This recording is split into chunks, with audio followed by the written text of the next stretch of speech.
우리가 신앙생활 할 때 참 많이 노력하는 것들이 있지요. 여러분들은 신앙생활 하면서 가장 많이 노력하는 것이 무엇입니까? 가만히 생각해 보니까 참 신앙생활 하면서 가장 많이 노력하는 것, 하나님의 뜻을 알아가고 하나님의 뜻대로 살아가는 것. 여러분, 그런 삶을 살기 위해 참 많이 노력하지 않습니까? 근데 내 삶 속에서 나를 향한 하나님의 뜻, 하나님의 뜻대로 살아가는 게 쉽습니까? 어렵습니까? 네, 이쪽은 어려운 것 같고 이쪽은 대답을 안 하시는 것 같습니다. 쉬운 것 같습니다. 나를 향한 하나님의 뜻, 계획, 내 가정과 내 자녀에 대한 그 하나님의 뜻과 계획, 어떻게 보면 앞으로 일어날 일에 대한 하나님의 뜻, 결혼과 건강과 취업 등과 같은 그런 하나님의 뜻을 우리는 날마다 알고 싶어하고 그리고 확인하고 싶어합니다. 그래서 어떤 분들은 하나님께 직통 계시를 받기 위해서 용하다는 분께 기도를 받으러 갑니다. 기도 받으러 가면서 기도 제목을 적어내죠. 여러분들 어떤 기도 제목을 적어내십니까? 내 자녀에 대한 건강, 결혼, 취업, 그 앞날에 대해서 기도를 많이 받지 않습니까? 저도 어릴 적에 어머니 손을 붙잡고 기도를 받으러 간 때가 있습니다. 도대체 이 아들이 어떤 인생을 살며 나중에 무엇이 되며 어떻게 살지 어머니가 참 궁금했다는가 봐요. 그때 제가 초등학교 3학년 때인데 그때부터 저의 인생을 궁금하셨습니다. 그래서 제 고향이 경상북도 군위군 의흥면 594번지 아주 촌동네에서 어머니의 차를 타고 대구까지 나왔어요. 대구에 나와서 기도를 받는데 그 기도하는 그 아주머니입니다. 등치가 큰 아주머니인데 전도사님이다 하더라고요. 그 전사님이 저에게 머리에 안수를 하고 기도를 하는데 제가 29살에 중국 선교를 간다고 합니다. 그래서 이 아들은 다윗 같은 아들로서 29살에 중국 선교를 가니 잘 키우라고 하더라고요. 제가 그 이야기가 아직까지도 잊혀지지 않습니다. 왜냐하면 그분의 예언을 이루어드리기 위하여 저는 지금도 노력하고 있습니다. 한 번도 중국을 가본 적이 없어요. 심지어는 청년부에서 가는 단기 선교에서도 중국을 가기 위하여 했는데도 한 번도 중국을 못 갔습니다.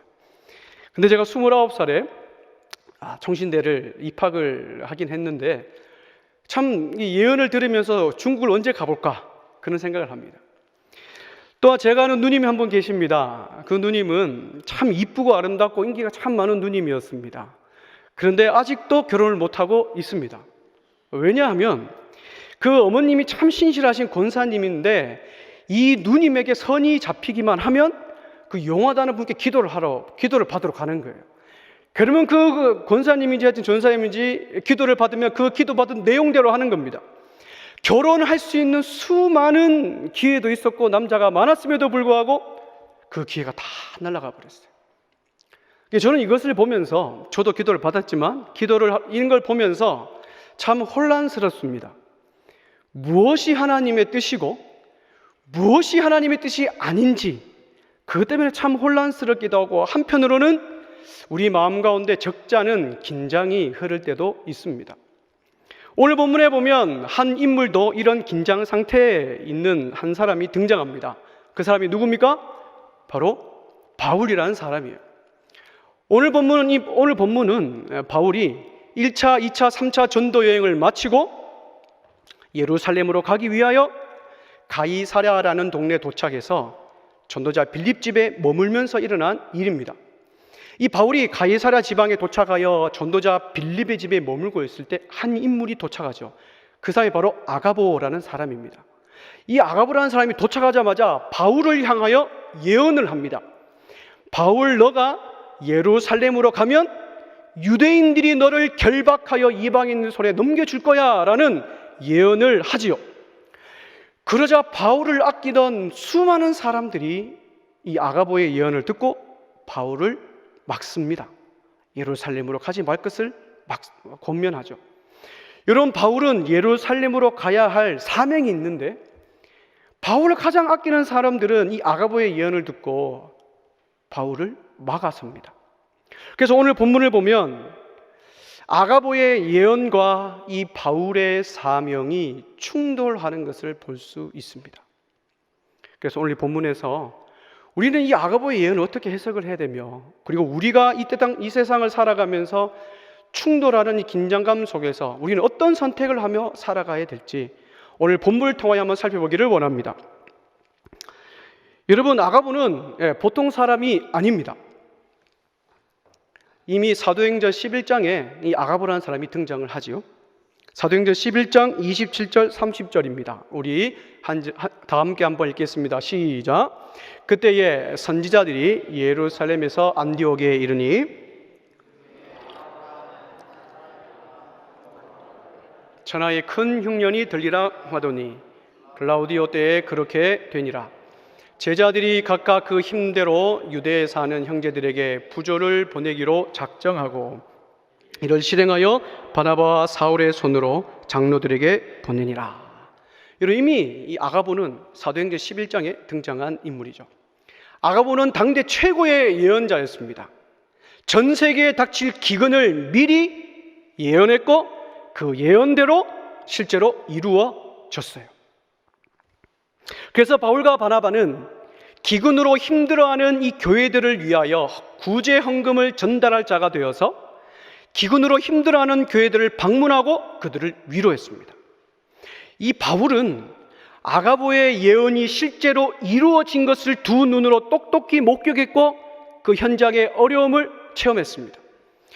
그리고 바울은 한 가지 더 깨달은 것이 있습니다. 예언을 무시하면 어떤 결말이 맞이할지, 예언을 무시하고 예언에 대하여 예비하지 않으면 어떤 결말을 맞이할지 이 바울은 똑똑히 보았고 몸소 체험했어요.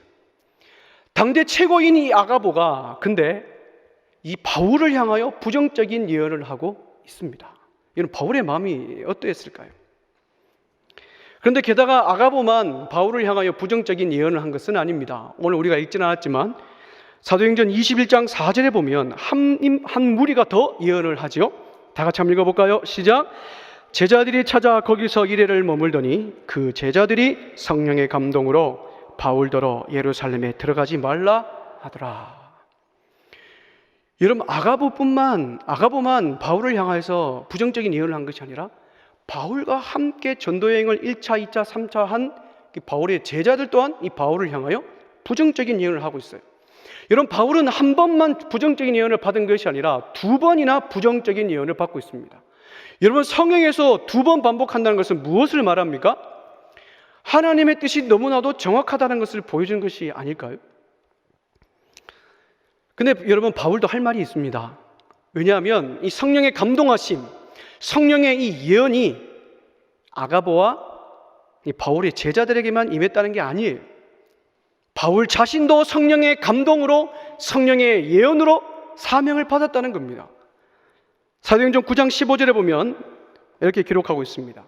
주께서 이르시되 가라, 이 사람은 내 이름을 이방인과 임금들과 이스라엘 자손들에게 전하기 위하여 택한 나의 그릇이라 라고 주께서 아나니아 선지자에게 바울의 사명을 전달해 주는 내용이죠. 여러분, 바울의 사명이 무엇입니까? 이방인과 임금들과 이스라엘 자손들에게 예수 그리스도의 그 복음을 전할 자로 선택받았다는 게 바로 바울의 사명입니다. 더 나아가서 이뿐만 아니라 바울은 예루살렘으로 가는 것이 성령께서 자신에게 주신 사명이라고까지 이야기를 합니다. 사도행전 20장 22절에 보면 이렇게 기록하죠. 보라, 이제 나는 성령에 매여 예루살렘으로 가는데 거기서 무슨 일을 당할지 나는 모른다 라고 말하죠. 바울 자신이 예루살렘으로 가는 것이 나의 의지로 가는 것이 아니라 성령에 매여 내가 간다라고 고백하고 있어요. 여러분, 이것을 봤을 때 이 바울의 사명 또한 성령의 감동으로 이 바울에게 주어진 겁니다. 그래서 오늘 본문을 보면 이 아가보의 예언과 이 바울의 사명이 마치 충돌하는 것처럼 보여요. 그래서 마치 사뭇 다른 성령의 예언으로 혼란스러운 분위기가 지금 연출되고 있습니다. 그래서 우리 이렇게 생각하죠. 성령님은 각 사람마다 다르게 말씀하셔서 혼란을 일으키시는 분인가? 각 사람마다 성령께서는 다르게 역사하셔서 혼란시키심으로 하나님의 사역을 이루어 가시는 분인가? 왜 이런 충돌과 혼란스러운 분위기가 연출될까? 라는 질문이 오늘 우리에게 듭니다. 근데 사랑하는 여러분, 이 성령님의 사역은 우리를 혼란에 빠뜨리시는 사역이 아니시죠. 고린도전서 12장 7절에 보면 이렇게 기록합니다. 각 사람에게 성령을 나타내심은 무엇을 하게 하며 유익하게 하려 하심이라 라고 정확하게 바울은 이미 기록하고 있어요. 또한 고린도전서 14장 33절에 이렇게 말씀합니다. 하나님은 무질서의 하나님이 아니시오 오직 화평의 하나님이시라 모든 성도가 교회에서 함과 같이 라고 되어 있습니다.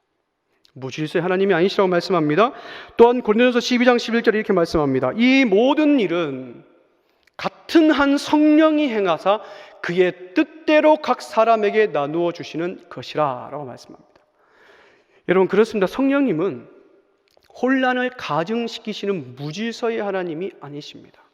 성령의 역사하심, 성령이 나타나심은 모든 사람에게 유익을 주시고 유익을 주실 뿐만 아니라 하나님의 뜻을 이루게 하시는 것이 성령님의 사역이죠.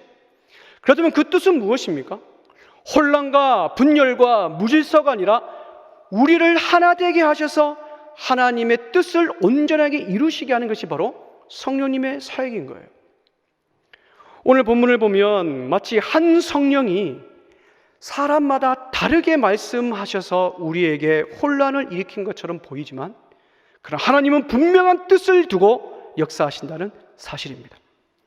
그 뜻은 우리가 하나가 되어 하나님의 사역을 이루는 것이고 우리에게 유익을 끼치는 것임을 여러분들 믿으시기를 바랍니다.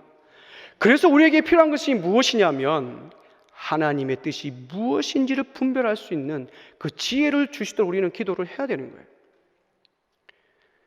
그렇다면 우리는 그 하나님의 뜻을 어떻게 알 수 있습니까?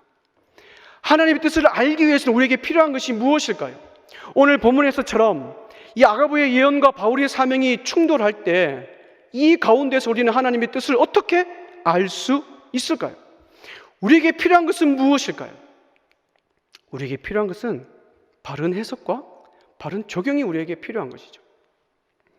여러분, 분명히 아가보는 바울을 향하여서 부정적인 예언을 한 것은 사실입니다. 그런데 오늘 본문을 가만히 보면 이 아가보가 바울에게 예루살렘으로 가라든지 예루살렘으로 가지 말라든지 자신의 의견을 피력을 했습니까? 안 했습니까? 자신의 의견을 피력하지 않았어요. 그는 단지 성령께서 말씀하신 그대로 전했습니다. 바울, 너가 예루살렘에 가면 유대인들이 너를 결박하여 이방인 손에 넘겨줄 거야 라는 성령의 예언을 가감없이 전했을 뿐이죠. 그렇다면 무엇이 문제입니까? 아가보는 자신의 주장을 피력하지 않았어요.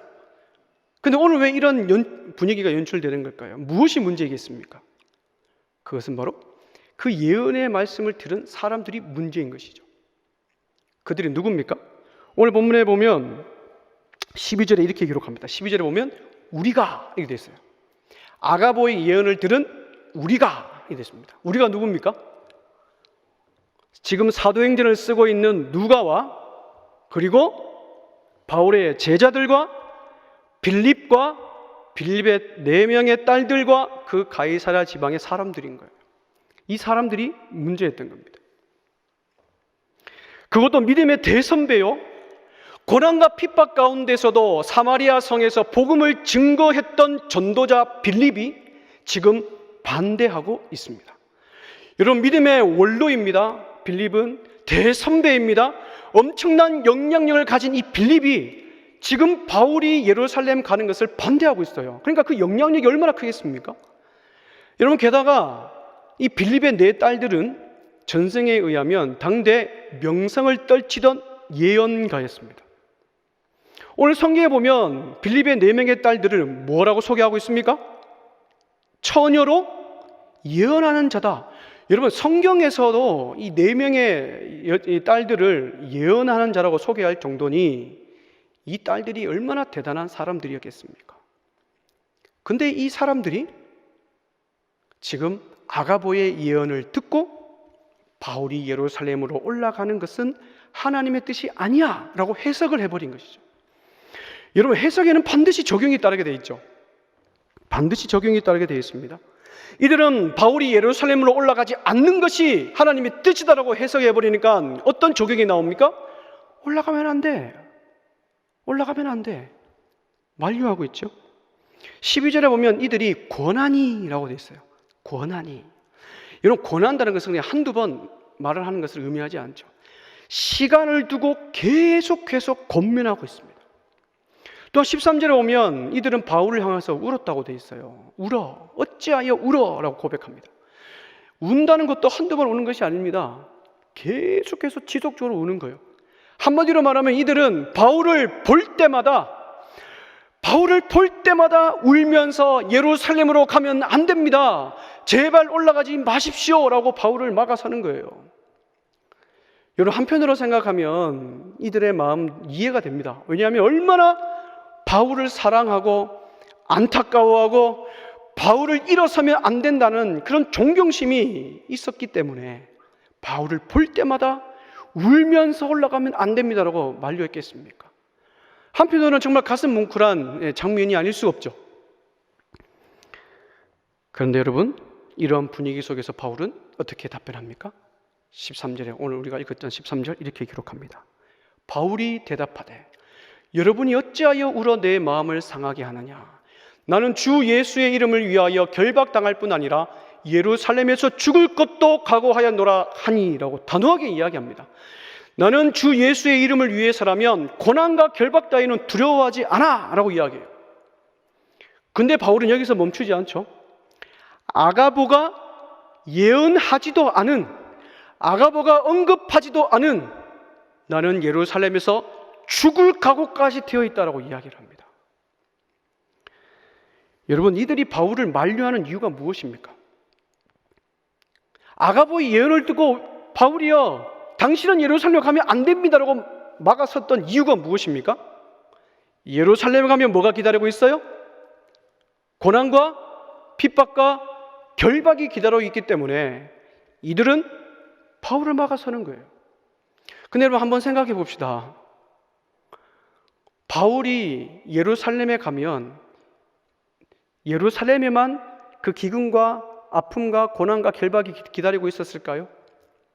아니죠. 여러분, 바울은 1차, 2차, 3차 전도행을 하면서 각 성마다 복음을 증거할 때 바울을 기다리고 있는 것이 무엇이었습니까? 환대였습니까? 아니죠. 바울은 1차, 2차, 3차 전도행을 하면서 각 성마다 바울을 기다리고 있었던 것은 핍박과 고난과 결박이었어요. 바울은 그것을 각 성마다 수년 동안 그것을 경험했고, 바울과 함께 동행했던 그의 제자들 또한도 바울이 각 성에서 경험했던 핍박과 고난을 다 보았고, 본인들도 바울과 함께 그 고난을 경험했습니다. 그런데 왜 오늘 이들은 마치 한 번도 바울이 고난을 당하지 않은 것처럼 반응하며 바울을 막아서는 걸까요? 마치 예루살렘에 가면 처음 바울이 고난을 당하는 것처럼 왜 이들은 반응을 하는 걸까요? 성령님이 사람마다 각 다르게 말씀하셔서 그런 걸까요? 아니죠. 그것은 바로 예언에 대한 해석과 적용이 틀렸기 때문입니다.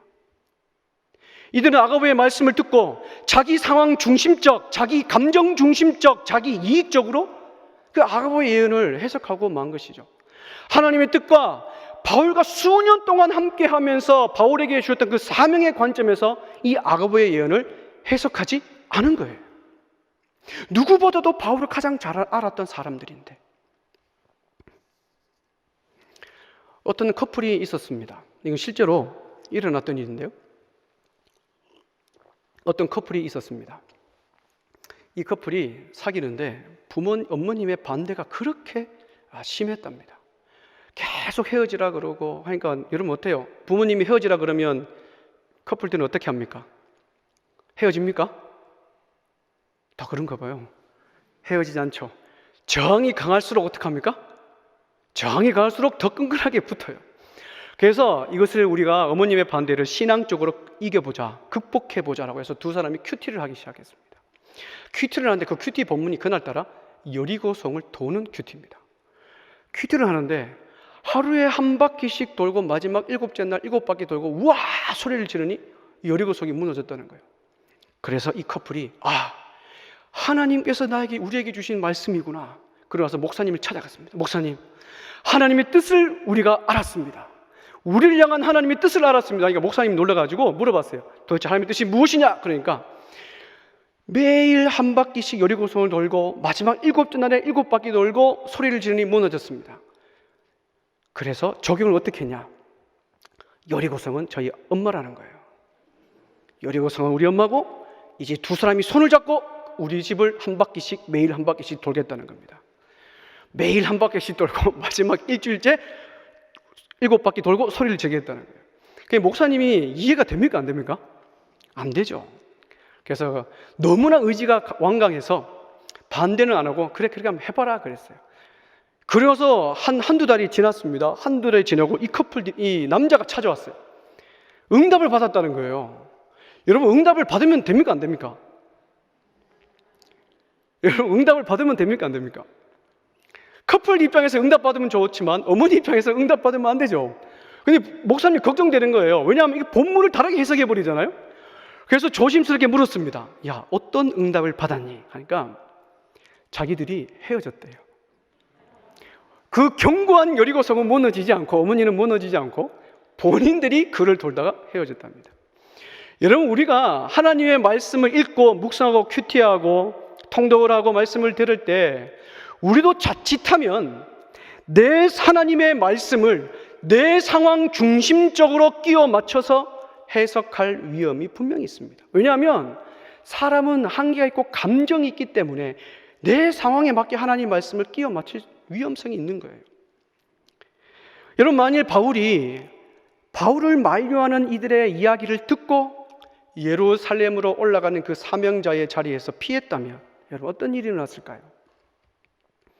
바울을 통한 이방 선교는 없었을 것이고 초대교회는 세워지지 않았을 뿐만 아니라 전 세계의 하나님의 복음은 전파되지 않았을 겁니다. 여러분 그래서 이들의 성경의 해석과 예언에 대한 해석과 적용이 상당히 위험했다는 겁니다. 사랑하는 여러분, 예언의 은사가 있는 사람은 하나님의 말씀을 맡은 사람입니다. 아무리 하나님의 말씀을 많이 알고 많이 읽고 성경적인 해박한 지식이 있다 할지라도 바른 해석을 하지 않으면 나뿐만 아니라 내 주변에 있는 많은 사람들 또한 힘들게 할 수 있다는 거예요. 그래서 베드로 사도는 베드로후서 1장 20절 21절에 이렇게 말씀하고 있죠. 다 같이 한번 읽어보겠습니다. 먼저 알 것은 성경의 모든 예언은 사사로이 풀 것이 아니니 예언은 언제든지 사람의 뜻으로 낸 것이 아니요 오직 성령의 감동하심을 받은 사람들이 하나님께 받아 말한 것임이라. 이런 무슨 말입니까? 하나님의 말씀을 자기 멋대로 자기 마음대로 내 상황 중심적으로 해석해서는 안 된다는 거예요. 왜냐하면 사람은 연약하고 한계가 있기 때문에 얼마든지 인간적인 사사로운 감정과 나의 상황과 내 이익으로 하나님의 말씀을 해석하는데 개입할 수 있기 때문에 그렇습니다. 아무리 신앙생활을 오래 하고 하나님 말씀을 많이 알고 읽고 지식이 있다 할지라도 그 하나님의 말씀을 내 삶에서 바르게 해석하고 실천하려는 치열한 적용이 없는 삶은 내 경험, 내 지식, 내 감정, 내 상황으로 끼워 맞춰 해석할 수 있는 위험성이 있기 때문에 그래요. 결국 그러한 해석은 나뿐만 아니라 내 주변에 있는 사람들까지도 동시에 그 삶을 무너뜨릴 수 있다는 거예요. 여러분 요즘 핫한 이슈가 그거잖아요. 나는 신이다. 개봉한 지가 한 보름 좀 넘었습니다. 우리나라뿐만 아니라 전 세계적으로 그 프로가 지금 1위를 달리고 있습니다. 하나님을 믿고 예수를 믿고 성경을 인도하고 하지만 그들이 잘못된 가르침과 해석과 삶의 적용 때문에 본인뿐만 아니라 본인의 가족까지도 그 피해를 입히면 힘들지 않습니까? JMS에서 탈퇴하면 영혼이 탈락된다고 해요. 구원에서 탈락된다 그럽니다. 뉴스나 JMS나 이런 이단들의 잘못된 기사를 보면 내 영혼에 총을 만다고 얘기를 해요. 우리는 이해되지 않지만 잘못된 그 가르침을 가슴에 받아들이는 순간 벗어날 수 없는 아픔을 경험하지 않습니까? 여러분 우리가 이런 바른 신앙의 훈련이 없다면 한편으로는 잘못된 신앙의 길로 갈 뿐만 아니라 한편으로는 베드로처럼 주님의 사명을 가로막는 일에 앞장설 수 있습니다. 예수님께서 자신이 유대인의 손에 넘겨져 십자가에서 고난당하시고 죽으실 것을 예언하자 여러분 베드로가 어떻게 반응합니까? 3년 동안 예수님을 따라다녔던 베드로가 어떻게 반응합니까? 마태복음 16장 22절이죠. 이렇게 기록합니다. 베드로가 예수를 붙들고 항변하여 이르되 주여 그리 마옵소서 이 일이 결코 주께 미치지 아니하리라. 여러분 얼마나 위험한 발언입니까? 예수 그리스도께서 이 땅에 오셔서 우리를 위하여 십자가 죽으시고 부활하시는 것은 예수께서 그 당시에 말씀하시는 것이 아니라 이미 수천 년 전부터 선지자를 통하여 예언되어 온 말씀입니다. 근데 이 베드로는 지금 어떻게 그 삶을 해석하고 있습니까? 주의 말씀을? 안 됩니다. 결코 주께 그런 일이 미치지 않습니다 라고 자신이 맡겠다고 이야기를 하죠. 사랑하는 여러분, 혹시 우리가 바울을 만류했던 사람들처럼 하나님의 말씀을 내 상황 중심으로 끼워 맞춰서 잘못 해석하고 있지는 않습니까? 아니면 바울을 막았었던 그의 제자들처럼 바울의 사명을 잊어버린 채 사람들의 말과 사람들의 소문과 사람들의 그 분위기에 휩쓸려서 가세하여서 우리의 가정과 우리 교회 공동체를 혼란에 빠뜨리고 있지는 않습니까? 사랑하는 여러분, 우리가 하나님의 말씀을 받되 바르게 받고 바르게 해석하고 바르게 내 삶에 실천하고 적용하는 정말 본예는 우리 성일교회 성도님들 되시기를 주님의 이름으로 축복합니다. 아무리 성경을 많이 읽고 배우고 성경적인 지식이 있다 할지라도 내 삶에서 하나님의 말씀을 실천하고 적용하지 않는다면 하나님의 능력은 내 삶에서 절대로 나타나지 않습니다. 나를 향한 하나님의 뜻과 나를 향한 하나님의 그 사명은 다른 데서 발견하고 다른 데서 찾는 것이 아니라 그분의 말씀을 작은 것이라도 내 삶에 비로 실천하고 적용할 때, 바르게 해석하고 살아갈 때 나를 향한 하나님의 뜻과 사명이 드러나게 될 줄 믿습니다. 그렇다면 바울은 어떻게 이런 분위기 속에서 흔들리지 않을 수 있을까요? 볼 때마다 울면서 올라가면 안 됩니다 라고 만류했던 그런 분위기 속에서 바울은 어떻게 흔들리지 않을 수 있을까요? 않았을까요?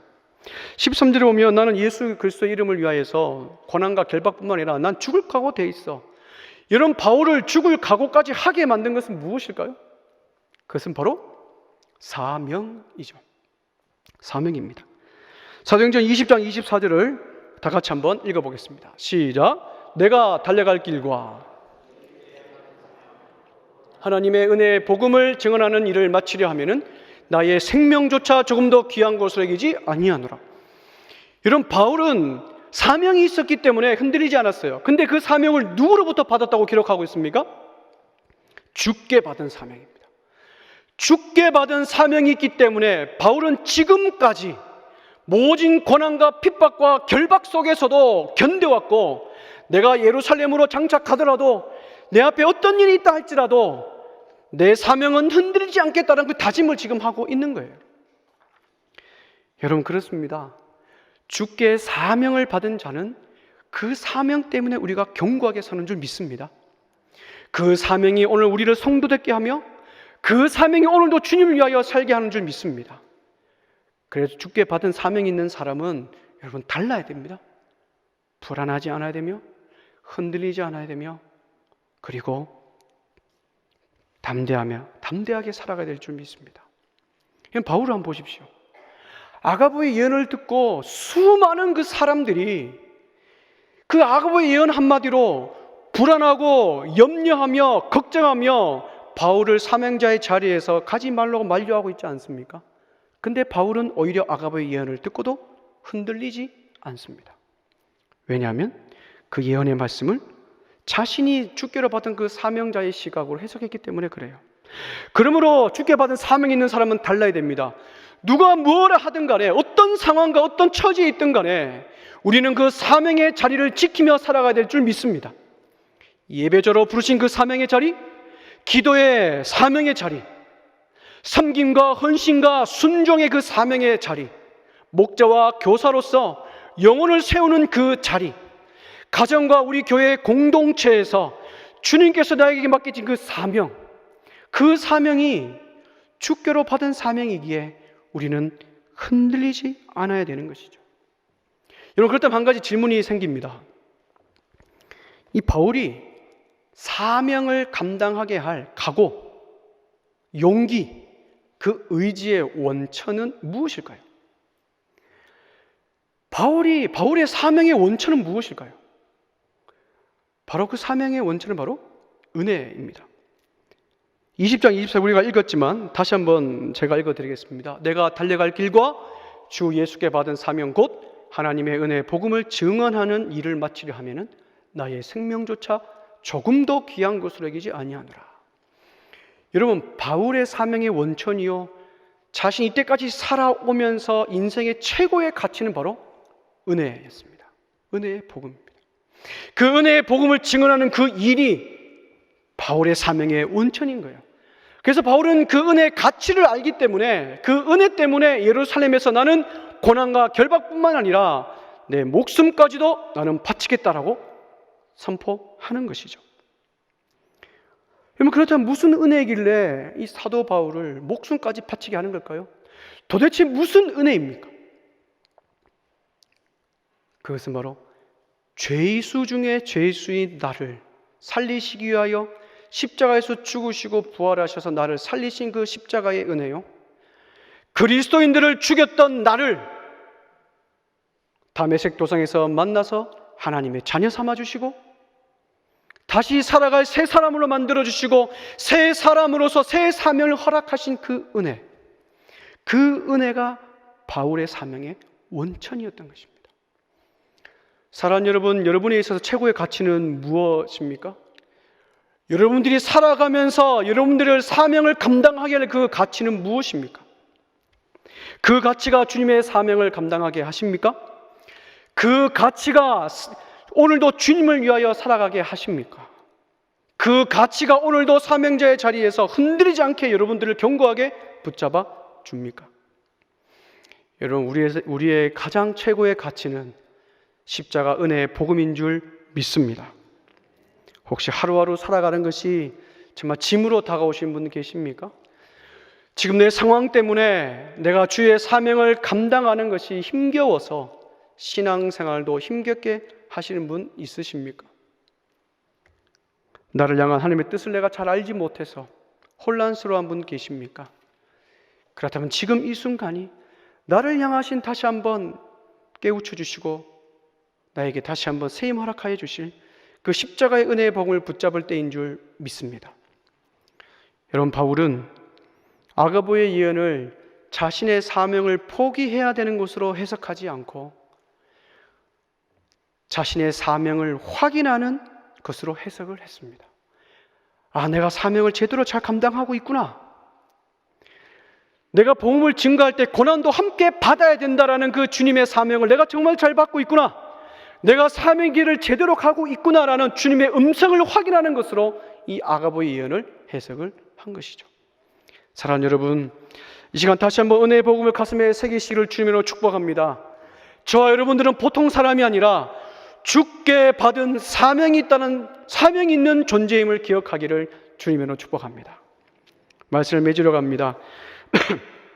오늘 본문은 사뭇 다른 예언으로 인하여 아가보의 예언과 바울의 사명이 충돌하여 마치 혼란을 일으키는 듯한 그런 분위기가 연출되는 것처럼 보입니다.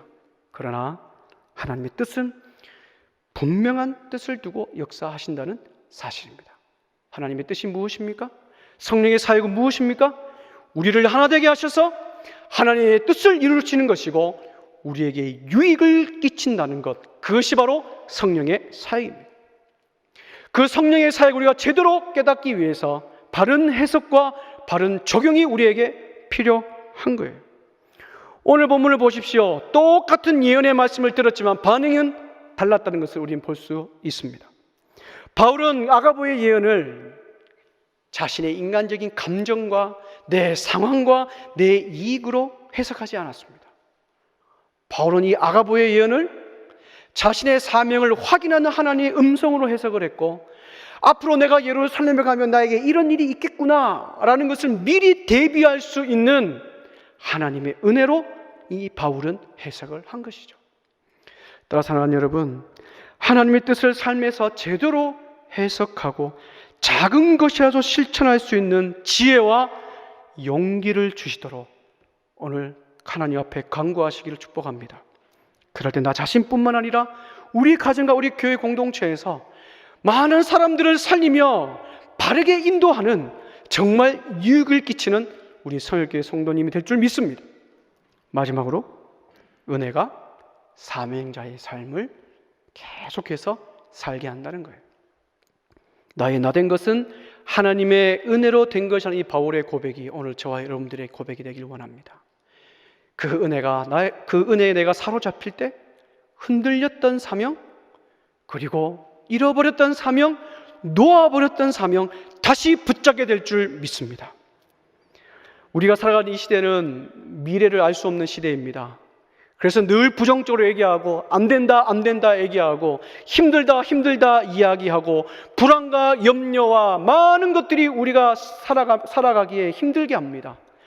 그런 상황 속에서도 주께 받은 사명 있는 사람은 주님께서 우리에게 허락하신 그 사명자의 자리에서 흔들리지 않고 이 바울처럼 날마다 주님의 은혜를 상기하며 그 사명자의 자리를 굳건하며 지키며 살아가는 저와 여러분들 되시기를 주님의 이름으로 축복합니다.